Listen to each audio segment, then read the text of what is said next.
Hello and welcome to the Record Sport Facebook Live, where the dust is settling on another Old Firm derby win for Celtic. It was a familiar story. Celtic 2, Rangers 1, action-packed, and Celtic now are tantalisingly close to another Scottish Premiership title. They only need a point, but effectively it's done and dusted. 6 points clear, 2 games to go, 6 goals clear.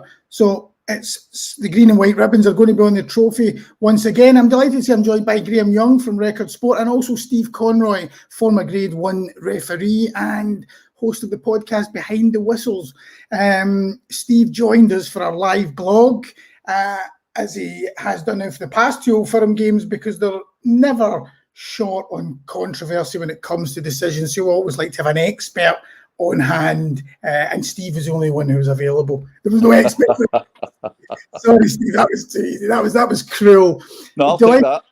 Delighted to have you again, and as I say, it's a banker when we get an ex-official on, because we know there's always going to be a talking point, and it didn't disappoint, did it? Because although we had to wait a wee bit longer than usual, first half injury time, John Lundstram gets a red card. He'd already scored an own goal in the game, so to compound his misery, he's given a red card. There was a lunge on Alistair Johnson. Initially, Willie Collum gives a yellow. He's called to the monitor by Stephen McLean in the VAR, and then dishes out a red card. Now, we were talking just before we came on here, because Kenny Miller on the Sky Sports panel seemed to be arguing it wasn't a red. He said that during commentary. He's been a lone voice. When we spoke at half-time, he said you weren't surprised he was a lone voice. He's doubling down on it, despite seeing it numerous times. Are you amazed that he thinks that? And was there any doubt in your head that it was a red card? There was absolutely no doubt at all that it was a red card, and I'm bemused that he is still adamant that it wasn't a red card. I don't know if he just doesn't want to admit that he got it wrong first time, but I'm baffled that all the slow-mo that we've seen of it, absolutely baffled that he doesn't just say, yep, that was a red. God knows what he thinks a red card is, but that one definitely was. Yeah, I think you're absolutely right. But just to play devil's advocate, there was one that came to mind, and I'm not comparing them, so maybe you can just explain why they're different. Diaz and Maeda got a red card for Celtic against Atletico Madrid, I think, in the Champions League. And I remember Brendan Rodgers making the point after it that sometimes, stills and slow-mo can make a challenge seem worse. I think he was sort of red carded for a studs up one. There's no doubt that can be the case, that when you make it a still or a slow-mo, that it looks worse than it is. Oh yeah, you don't judge anything on a still. They say the camera never lies, but it can do. You have to see it in full flow, and even if you took a still on this one, he got him mid shin. He didn't miss. He didn't just skiff him or anything. He got him full on. But no, you definitely don't do it on a still. But that one just was, it was a stick on. Yeah, Graham, no doubt in your mind either. No, I think I'm in the non-Kenny Miller side. I think I'll go with everyone else on that. But it's interesting you said that, Steve, there. See as a referee now in the world of VAR, do you think Willie Collum would have known that was a bad tackle? But is there a safety element in making it the yellow card first of all? And then knowing you've got the backup. So, for instance, with Willie Collum, the good chance maybe looked at it, thought that's borderline, maybe could be worse. Gives a yellow card, and then it gives him the option potentially to be backed up by VAR. Is that the benefit of VAR, or do you think Willie Collum's just viewing that purely on the decision he's had to make live? No, knowing Willie, he will have been convinced that was a yellow card. I've absolutely no doubt about that. But that is what the beauty of VAR is, and we've lambasted it umpteen times, but at least on this occasion, it did correct a wrong. And this one was an obvious wrong, but I don't think that Willie would have thought, well, give the yellow and see what happens. He'd have given it as he saw it. He didn't see it right, but that's what he saw. He saw the yellow card. Yeah, and VAR was called into action again early in the second half towards Celtic. A penalty. It was a foul by Diomande on Matt O'Reilly. He was called over, and Willie Collum stuck to his decision to award a penalty. When we spoke at half-time, Steve, you had a nice wee analogy that Willie Young used to tell you when bringing you through in the referee. He said it's, well, I'll let you say it. You said it was a soft penalty, but Willie Young used to tell you what? That a soft-boiled egg is still a boiled egg. Yeah, sage advice. So he stuck by his. So you're saying it was a soft penalty, but it's a penalty, yeah? I think so. Again, not the most heinous. And I know that we're saying VAR is for clear and obvious, and I don't think that there was a clear and obvious error in this case. So I'm going to contradict myself and say that I don't mind that VAR got involved in that.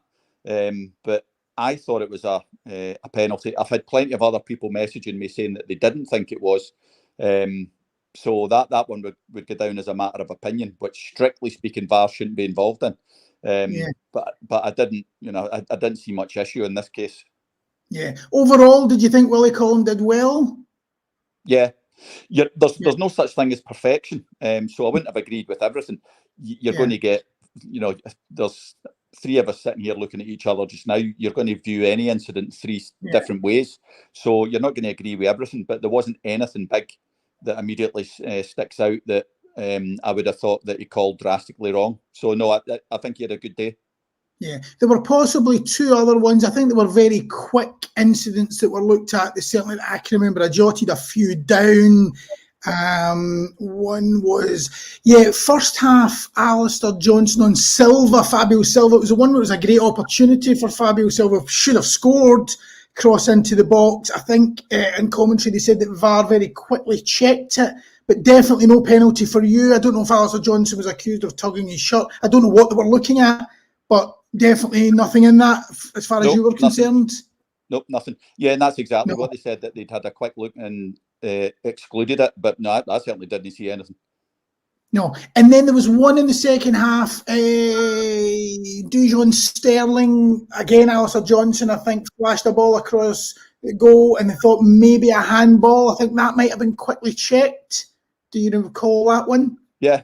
They did say that that there was a couple, but again, nothing that I would have taken issue with. No, definitely not a handball anyway. No. As a non-referee here, Gav, I felt with Sterling, the one thing in his benefit, his hand was coming away, if that helps. It wasn't as if it was going towards the ball. Obviously, the angle wasn't amazing, but it didn't feel that there was any kind of...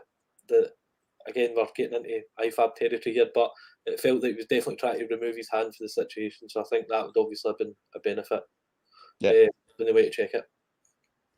Yeah, I know there were words making yourself big and unnatural and all that sort of stuff, but there was nothing. I don't think there was anything drastic in that at all. Yeah. Graham, Philip Clement said before the game he wanted Rangers players to be like gladiators going into the Celtic Coliseum, no away fans. And how did you feel Rangers performed, bearing in mind they needed the victory, find themselves 2 goals down? At that point, of course, you think the roof could cave in. There was every chance. They got the goal back very quickly, which nobody would have expected. Lundstram then gets the red card. They're up against it after that. Butland saves a penalty, and then sort of towards the end they're pushing. It was very similar to the game in December when Leon Balogun was sent off, but just not enough from them. Yeah, I think it was a microcosm of everything Rangers are good and bad at in one game. So the long ball's not for everyone, but it definitely works for Rangers. I thought at times the high press was pretty brave, but once Celtic got them turned, they were in big bother. And you could see with the 4 or 5 chances before O'Reilly's goal that they're just a team that's not, the shape's not right, it's not working correctly. The O'Reilly goal, for instance, was, I know Ben Davies tried to stand up, block the near post, open the back post for Butland, but once he turns it into the near post, he was in big bother. But second half, I think that is Rangers under Clement. It looked logical that they'd be out the game very quickly, but they've got a way of kind of sticking around. Now that's comfort stuff for Rangers fans who are, since the title under Steven Gerrard, that's 3 league titles that have gone back to Celtic. We're just there on the verge of a 3rd. So these are crumb of comfort stuff for Rangers, but there was bits of what's been good under Clement. Second half, I thought they were pretty brave. They held on to the kind of 15 minutes to the end, and then Celtic are a team that like to cause themselves palpitations, don't they? And I think everyone in the stadium was feeling it in the final bit. And that strategy-wise, it's pretty decent, but it's clear and obvious that there's got to be a kind of injection of quality to play Clement's way in the second or in his second season, because the benefits of say Oscar Cortez looked a pretty lively player. Diamandi at times has been good. If they can replicate that with 4 or 5 players that obviously fit his system, I think it's a necessity, because it's obviously quite a direct style of play, but not always long balls. It's fast football, isn't it? It's up the pitch quick, change the shape. But right now, their current guys are able to control Rangers in a way that they're not going to win many of these games if the two teams stay the way they are. So I think Rangers are doing small positives, but it's ultimately Celtic the better team, and they're going to be champions. Yeah. Of course, you say quality next season to sort of bridge this gap to Celtic, or to stop their title dominance. Of course, before then, there's still a Scottish Cup final between the two, and this is only going to whet the appetite. I suppose somebody like Sima might be back. He would make a difference. Obviously, he has lost a lot of players sort of through injuries, but I mean, I suppose many managers do. But Sima might make a difference. Do you see the cup final going pretty much as today went, or do you think Rangers will do something different? I think Celtic will be favourites. That's quite an obvious statement, but in the sense they've just got that. Even there, you could see it with Kyogo for Ida. That's just a level up that Rangers don't have. Even Roof, the one. I know it's nowhere similar to Harry Kane coming off midweek, right? But I thought Dessers coming off was really strange, because for all he's not the perfect player, but he is. You can see he's going in the first half. There was at least 4 really dangerous balls into the box after he went off the pitch. Like, to me, of all the substitutions, that's the one that I think they could have stuck with it. But I think looking ahead to 2 weeks' time, Rangers need to keep the ball better. They need to be a bit more brave in possession. I think that's where you can press Celtic high up, have some success, flight balls to the back post, have some success. But you've got to match Celtic pass for pass in the midfield, and I don't think they're able to right now with Lundstram. Diamandi's got qualities, but he's overmatched at times. And Celtic's best 3 players probably when they're at their pomp could be arguably the midfield. So it's a constant battle Rangers are trying to win in these games, and they're coming up short. But like a cup final, it feels that Celtic are in their moment. The second half, I think Rodgers after the game is pretty strong that that's the next stage for them. They need to be better. Maybe in the cup final, if they are ahead, you'd be looking for better. So there's no strong argument really to be made that Rangers are favourites. Anything can obviously happen. As we saw today, a red card, penalty, a decision goes the other way. But if Celtic play to the level, again, they'll obviously be strong favourites to win the cup final. I mean, Graham, Brendan Rodgers has come through. I mean, a lot of people said, if he wins this league, which he now is going to do, that may well be his best achievement as Celtic manager over 2 spells, just because of everything and the struggles that he's had. I mean, he's had a lot of things to deal with, even things such as the whole Liel Abada situation. He's had to manage. He's had more of a challenge than he certainly did first time around. But I mean, what do you think? I mean, does this compare to the Invincible season, for example, or? Well, Neil Lynn was asked that question before the game. I think, and he shot it down quite quickly. And I think the Invincible team, pound for pound, probably the best Celtic team since Martin O'Neill's pomp, and the best of the Martin O'Neill teams. So I think it'd be a bit. It's been an impressive second half of the season. I think Rodgers has shown. You need to remember off the back of Leicester as well. He was brilliant at Leicester. Like, his record at Leicester, excellent. So close to Champions League 2 years in a row. FA Cup, Community Shield. But like anything, it was a tough end. But that's the Premier League. There's some of the best managers in history have been left in unfortunate circumstances. But what's been really impressive here is when the pressure's been on, Celtic they've been the better team. I think since Motherwell away, that was Hibs. Looked like it was almost like a false flag, wasn't it? The night he just scored away, but again there was more stumbles after that. But since he just go at Fir Park, Celtic have been on it. Bar the Hearts game, which actually started quite well until Young gets sent off, which has been on it, and I think that's a mark of Rodgers. I think this version of Rodgers that's came back to Celtic to learn from the experiences he had in the Premier League. He's such a rounded manager, 51 years of age, but he's managed at the top level either at Celtic or with Swansea, Liverpool or Leicester. Impressive seasons, impressive feats. I think that's the thing as well. You talk about having come on not dissimilar in age, but the real experience for this city and this fixture, I think, has been the telling factor of Celtic. Obviously, 1 point for getting over the line.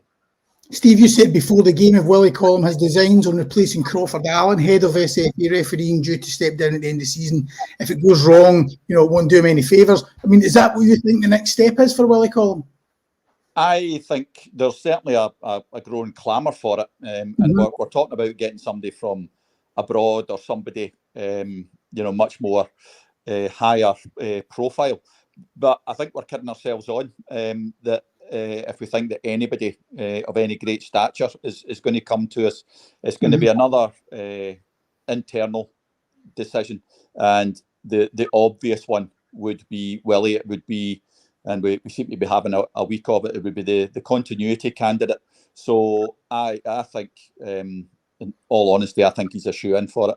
Would Willie be a good choice? He's a continuity candidate. Why would people in power think he'd be a good choice? Why would people think Willie Collum moving away from refereeing into that role would be a good choice? Because he will do more of the same. He is continuity, and I know I keep saying it, but he is the SFA. He's dyed in the wool. He is the establishment. So in the SFA's eyes, he's one of them. So their legacy is safe with him. Yeah. It's a bit like the English FA when it comes to managers. They don't want people that rock the boat. No, they don't. And in terms of the Scottish Cup final, I mean, obviously it's going to be a huge game, end of season. It's a privilege for anybody to get that, but it's obviously going to be a challenge as well, given the way the two have been. What do you think, who do you think will be in line for that? Is there somebody you think that's an obvious candidate? If I had my way, my choice would be Don Robertson. I think he's had a great season, and people will say, "Oh, what about this decision? What about that decision?" As we said earlier, there's no such thing as perfection, but I think Don's had a really good season, and I think that they should give it to him. If not him, maybe Nick Walsh. But I've got it in the back of my head. If Willie does move upstairs, do they give it to him as a cheerio present? All right, a leaving gift, yeah. Is that's the kind of thing that you would do, isn't it? Yeah. Obviously, there's not been a Celtic Rangers Scottish Cup final in 22 years, right? But you've had 4 different referees referee the 4 league games, right, between Celtic and Rangers. Just when they come to make their decision, do you give it to the best of the 4, or if there is a 5th candidate, is that possible? Is that how they weigh it up? Is it do they sit in a room? Is it a decision? How do they come to that conclusion? I don't know. I was never invited to these things. I was never an insider. But it should, and everybody will be screaming, it should go to the best candidate. That's not always the way with the SFA. So if there is an outsider, I can't think of who that would possibly be. And they always do it the way that they do it. So that's why I'm thinking it might be Willie's shot, but I would definitely give it to Don. Okay. Steve, you might be an outsider when it comes to the SFA, but can we book you now for May the 25th to come on and join our live blog again? Why? What's going on in the 25th? I think you know. Yeah, not a problem.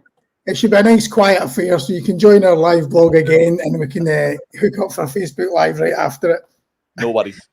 Thanks for your time today, Steve. Thanks, Graham. Thanks for listening. Guys, take care. Cheers. Bye-bye. Bye-bye.